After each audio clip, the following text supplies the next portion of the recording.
ঐতিহ্যের নীরব সাক্ষী হয়ে শতাব্দীর পর শতাব্দী ধরে দাঁড়িয়ে আছে রংপুরের মিঠাপুকুর উপজেলার ভাংনী বাজার জামে মসজিদ। সাদা রঙের জন্য অনেকের কাছে সাদা মসজিদ নামে পরিচিত এই স্থাপনা মোগল আমলের স্থাপত্যশৈলী ও ইতিহাসের এক অনন্য নিদর্শন। চুন সুরকির দেয়াল, সূক্ষ্ম কারুকাজ আর ৪৮ গম্বুজের নান্দনিক বিন্যাস প্রাচীন আমলের স্থাপত্যবিদ্যার সাক্ষ্য দেয়, যা আজও দর্শনার্থী ও ধর্মপ্রাণ মানুষের দৃষ্টি কাড়ে। রংপুর জেলা শহর থেকে প্রায় ১৮ কিলোমিটার দূরে মিঠাপুকুর উপজেলার ভাংনী ইউনিয়নের ভাংনী বাজার সংলগ্ন মসজিদটির সঠিক প্রতিষ্ঠাকাল নিয়ে সুনির্দিষ্ট তথ্য পাওয়া যায় না, তবে স্থানীয় প্রবীণদের মতে এটি মোগল আমলের।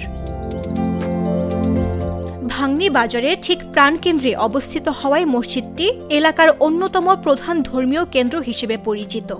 বাজারের ব্যবসায়ী এবং দূর দূরান্ত থেকে আসা পথচারীরা এখানে নামাজ আদায় করেন। স্থানীয়রা বলছেন, ঐতিহ্যবাহী স্থাপনাটিকে পর্যটকদের জন্য আরও আকর্ষণীয় করে তোলা সম্ভব। ঐতিহ্যবাহী স্থাপনাটিকে পর্যটকদের জন্য আরও আকর্ষণীয় করে তোলা গেলে এটি অর্থনৈতিক ও সংস্কৃতির জন্য গুরুত্বপূর্ণ ভূমিকা রাখতে পারে বলেও মনে করেন স্থানীয়রা। মামদুহা রাইসা, জাগো নিউজ।